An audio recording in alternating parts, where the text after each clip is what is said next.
Let me tell you something that's made me think for many years. Something that almost no one notices, because it happens right in front of us, every day. Look at the light falling on your hand. We're taught that light travels from one place to another, and takes a certain amount of time to reach our eyes or skin. But that's the story from our perspective. Creatures with mass, living in a slow-flowing stream of time. For the photon, that tiny messenger, everything is completely different. In the reference frame of light, time is exactly zero, not less, not very small, but absolutely zero. That means no journey, no path, no moment of beginning or ending. The starting point and the destination for light coincide with each other. So when we say light from the sun takes 8 minutes and 20 seconds to reach Earth, that's just how our brains, bound by mass and time, interpret a phenomenon that has no duration at all for the photon. This leads to a much more important question. If light does not experience time, then what does it really mean when we say the universe is 13.8 billion years old?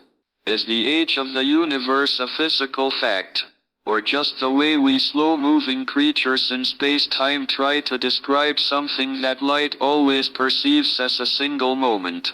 To understand why light does not experience time, we have to go back to one of the most fundamental constants in physics.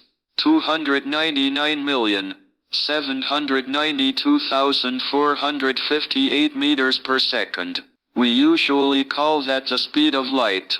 But the truth is much deeper. T is not just the speed of light.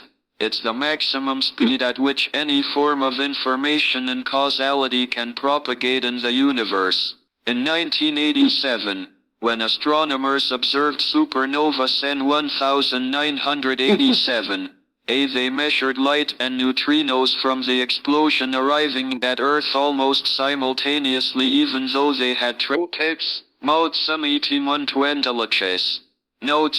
use some this. All the data from the Michela Morley rotating mirror experience in 1887 to the collisions in the LHC accelerator confirm this. Nothing travels faster than the speed allowed by the structure of space-time. The photon is just a lighty one with zero rest mass, so it's permitted to move exactly at that limiting speed. But to understand deeper, you need to know what I call the space-time velocity budget. According to relativity, every object is always moving through space-time at the same total velocity. If you're at rest in space, you spend 100% of your velocity moving through time.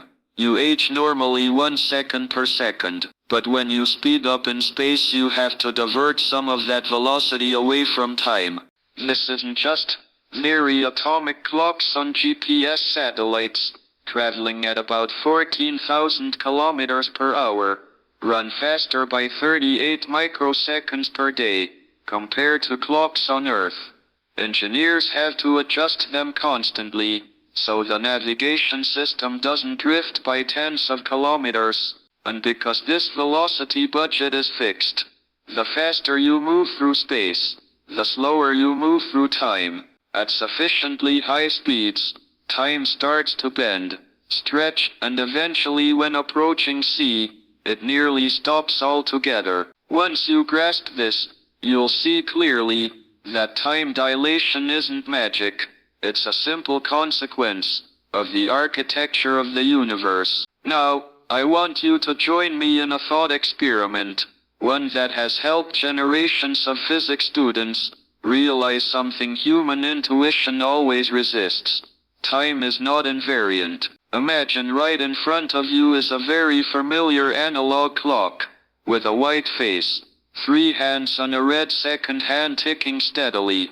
Tick, tick, tick, tick, tick. You're so familiar with that rhythm that you never think it could change. But in Einstein's universe, that rhythm is not absolute at all. It can be bent, stretched, even nearly stopped if you put this clock in the right circumstances. Let's start gently. Suppose I put the clock on a ship moving at a slow speed, 100 kilometers per hour, or even 1,000 kilometers per hour. You look at the clock, and everything appears completely normal. Nothing unusual. The second hand still jumps exactly once per second, just like it does on the ground. But now let's start accelerating. Let the ship reach 10% the speed of light, about 30,000 kilometers per second. At this point, if you watch the second hand carefully, you'll notice something subtle but real.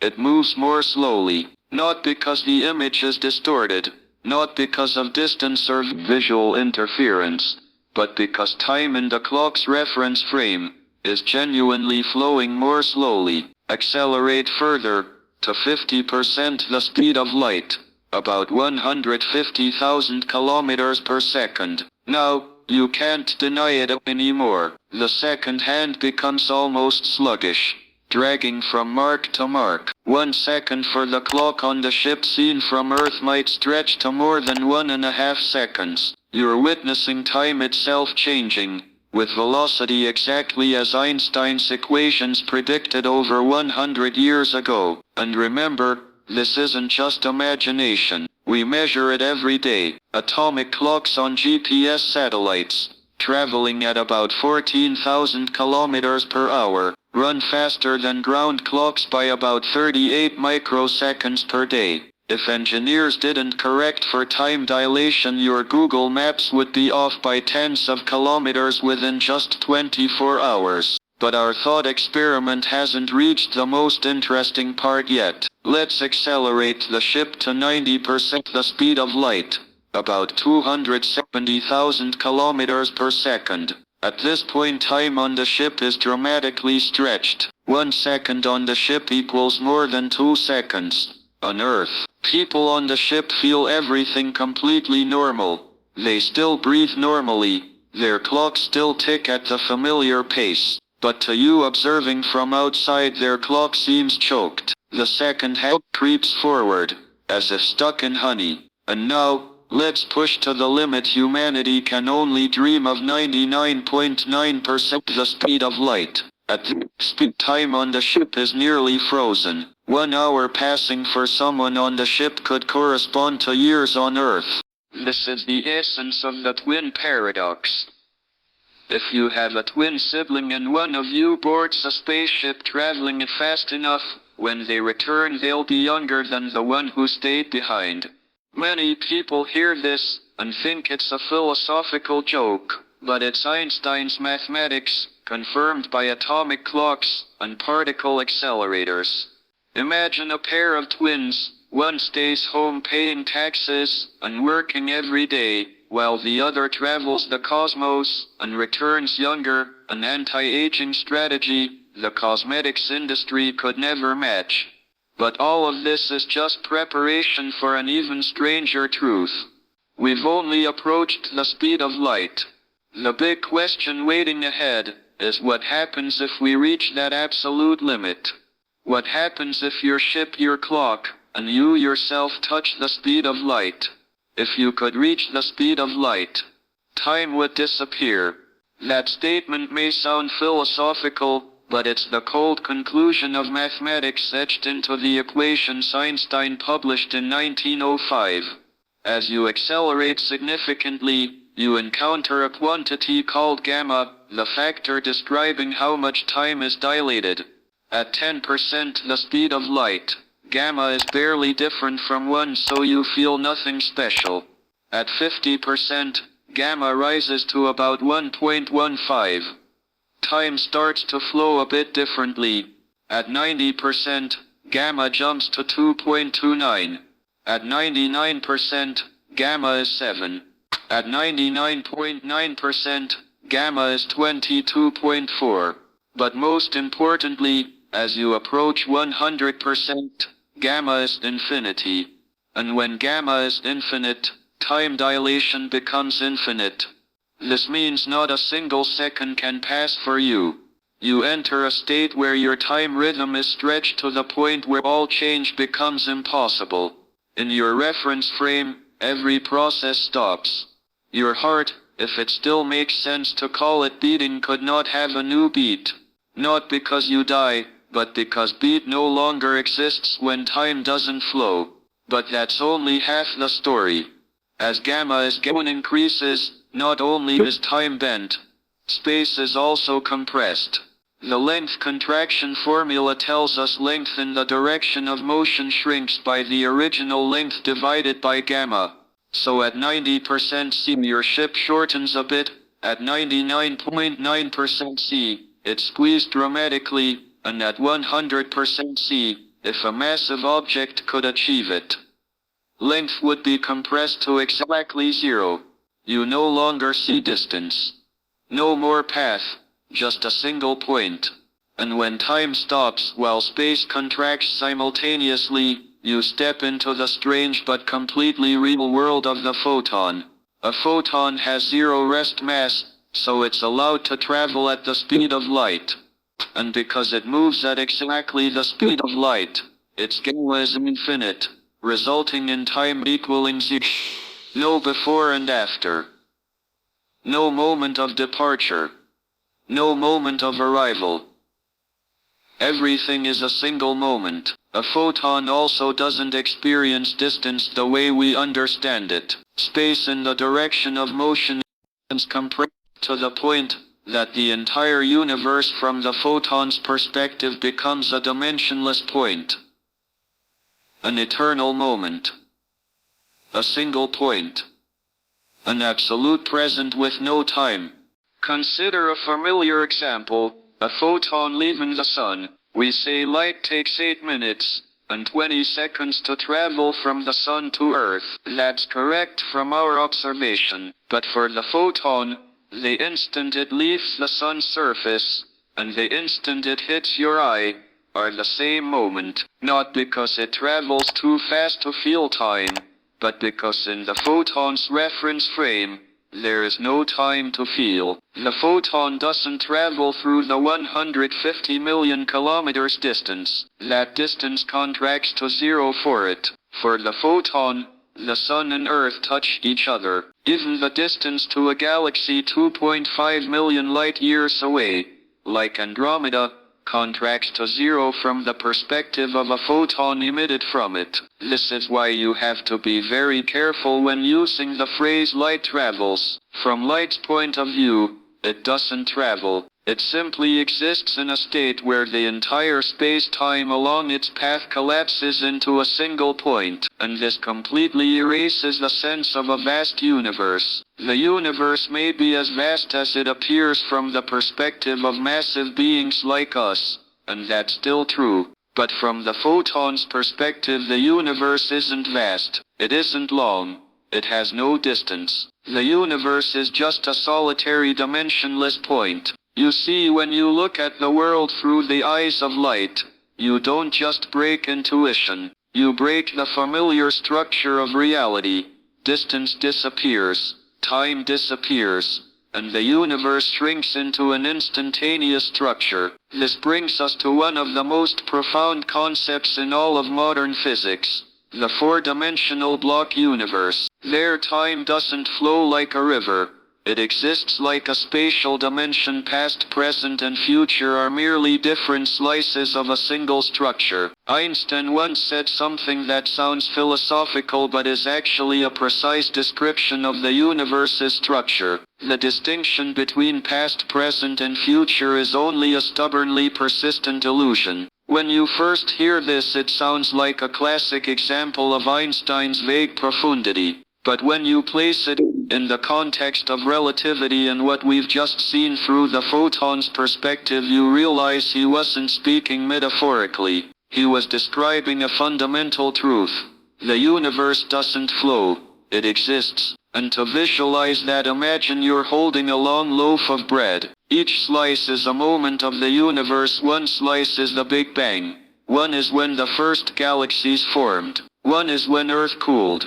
One is the moment you're reading these lines. All the slices exist in the loaf at the same time. You can pick one slice to look at, but looking at one slice doesn't make the others disappear. This is the model of the four-dimensional block universe. It says that past, present, and future all coexist in the space-time structure.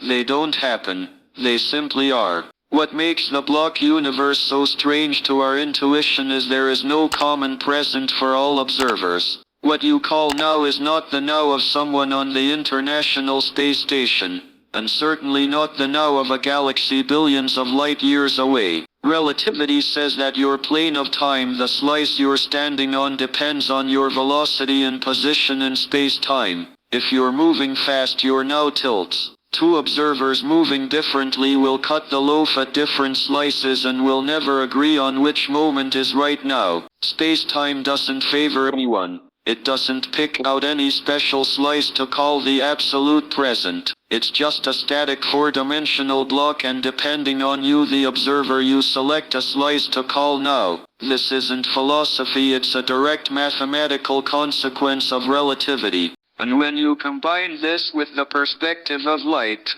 the picture becomes even stranger. While we move from one slice to the next, light connects all the slices at once. The photon, which experiences no time, doesn't pass through the loaf of bread. It touches the entire loaf simultaneously. In other words, from light's perspective, the entire history of the universe, every moment from the Big Bang to the distant future, touches it at a single point, with no temporal order. Imagine a photon emitted from a galaxy 10 billion light years away. You say that photon traveled 10 billion years, but that's your story, not its. For the photon, the moment it was created, and the moment it reaches your eye are the same slice in the block universe. There is no 10 billion years. No waiting until today. It has no past to remember, no present to experience, no future to look toward. Light's universe is a single picture, not a movie. From this viewpoint, we begin to see cosmology shaken. If time doesn't flow, if there is no common now, if every moment exists simultaneously, like slices of a gigantic loaf of bread, then what does it mean to say the universe is 13.8 billion years old? Age is a concept that requires an absolute flow of time, a universal clock. But physics tells us no such clock exists. Each observer carries their own timeline, their own way of slicing space-time. When cosmology says 13.8 billion years, that's not the absolute age of the universe. It's the age in our slice. Massive beings moving very slowly, compared to the speed of light. For light, that number means nothing. The Big Bang didn't happen. The Big Bang is just one slice in the static structure of the block universe. No farther or older than ever older than any other slice from the photon's perspective. In other words, the age of the universe is not a property of the universe. It's a property of the observer. And this is exactly the point that opens the most important question in this entire story. If light does not experience time, then what is really happening in the moment we call the Big Bang? So if the block universe is correct, and if light connects the entire structure in ever but a single moment, we are forced to confront one of the most seemingly solid beliefs in cosmology. The universe is 13.8 billion years old. That number sounds very scientific, very precise, as if it couldn't possibly be wrong. But there's one thing few people stop to think about: that number is not a property of the universe. It is only a property of the massive observer. It is the age from our perspective. When we look at the cosmic microwave background the light created, when the universe was only about 380,000 years old, we say that photon has traveled through space for 13.8 billion years to reach modern telescopes like Planck or WM. But that is time in our reference frame. Those of us moving slowly through time, bound by mass and entropy. In the reference frame of the CMB photon, that entire journey lasts not a single second, not 13 billion, yes, not 1 years, not 1 exactly 0. This is a direct consequence of relativity. If you travel at the speed of light, your time stops. Every event along your path happens in the same moment. That means The CMB photon was born in the moment of the early universe, and hits the telescope on Earth in the same instant according to its own experience. This leads to a conclusion completely contrary to our intuition. The distant path. In the view of light, the Big Bang is happening right now. The distance from the moment of the Big Bang to your position in space-time according to light is zero. No path. No waiting. No a long time ago. Everything is present. Every slice of time in the block universe touches light immediately, because light is not a traveler through space-time. It is an entity lying on the boundary of space-time, where time contracts to zero, and length contracts to zero, and length contracts to zero. From the human perspective, the universe has a history. It was born from the Big Bang, expanded, cooled, formed structures, created galaxies, stars, planets, and finally life. But all of that is just the way our brains arrange slices of time as we drift through the block universe at very slow speed. We do not see the universe as it is. We see the universe as a movie, frame by frame in sequence, because that is how massive being experience time. Light does not make that mistake. For the photon, the entire cosmic movie is not a 13.8 billion year sequence. It is a single frame, a motionless structure, a shape in space-time. And when you understand this, you will see cosmology shaken to its roots. Because cosmology relies on a timeline. Big Bang, inflation, dark ages, star formation, galaxy evolution today. But the timeline only exists in the reference frame of massive beings. The timeline is not the structure of the universe, it is the tool we use to describe the universe's structure according to our own slice. If every observer has their own slice of time, if there is no absolute present, if the block universe exists as a static block, then the concept of the age of the universe is not an absolute truth. It is merely a convenient measurement in our coordinate system. To see this more clearly, imagine two observers, one sitting still on Earth, one moving near the speed of light. They will not agree on when events in the universe's history occurred. One might say a galaxy 10 billion light years away is exploding in the past, while the other might say that event is happening now or has not yet happened.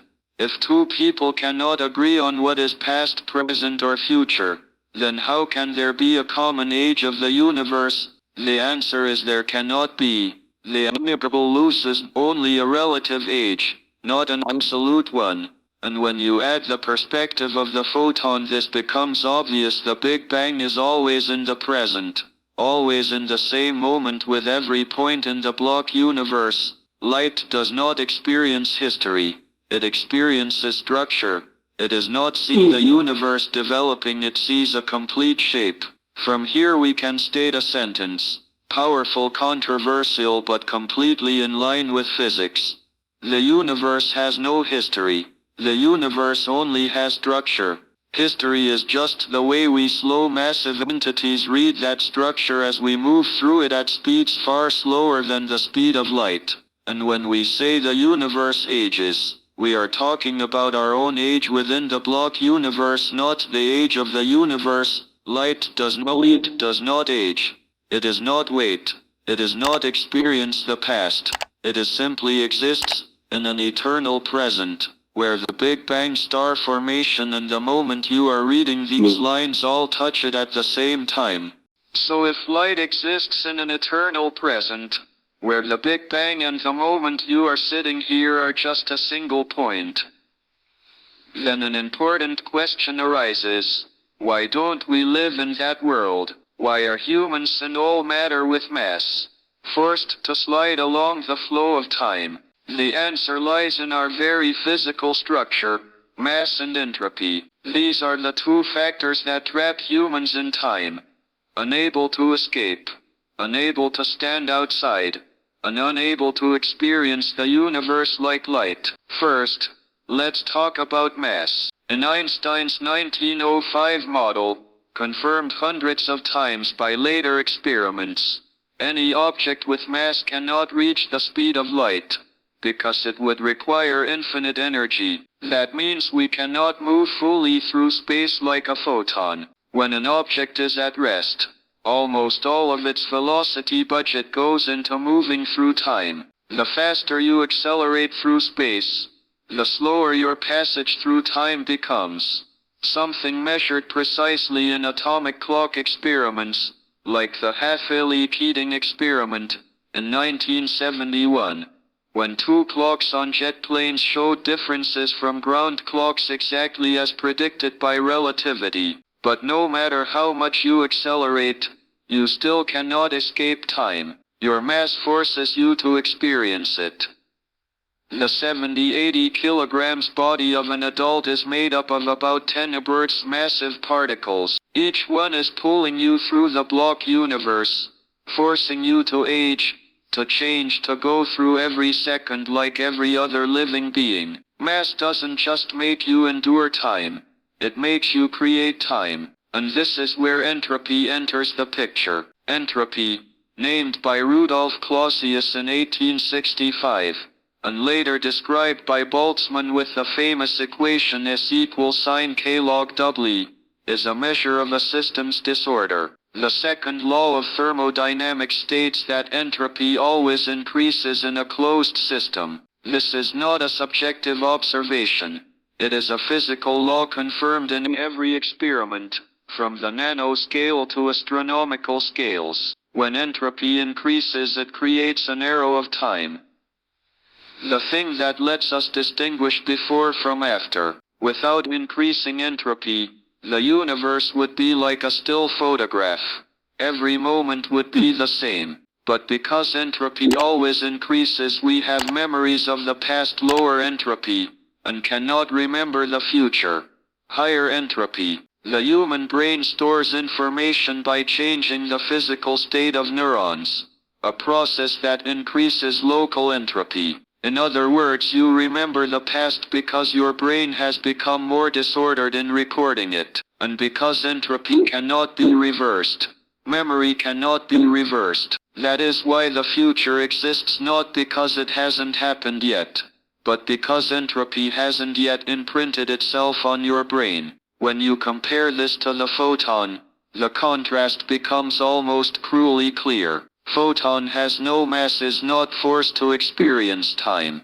Photon experiences no time. Its entropy does not increase. Entropy does not increase. No arrow of time. No arrow of time. No arrow of time. No past or future. The photon is immortal in a purely physical sense.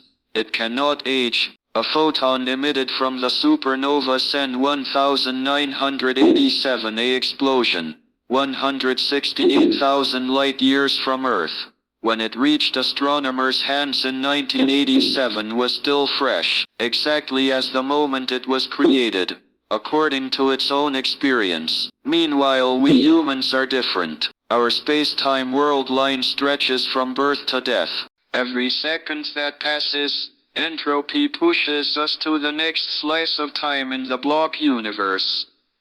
We live linearly. We remember the past, act in the present, predict the future. We cannot do otherwise. This is what makes us the clocks of the universe.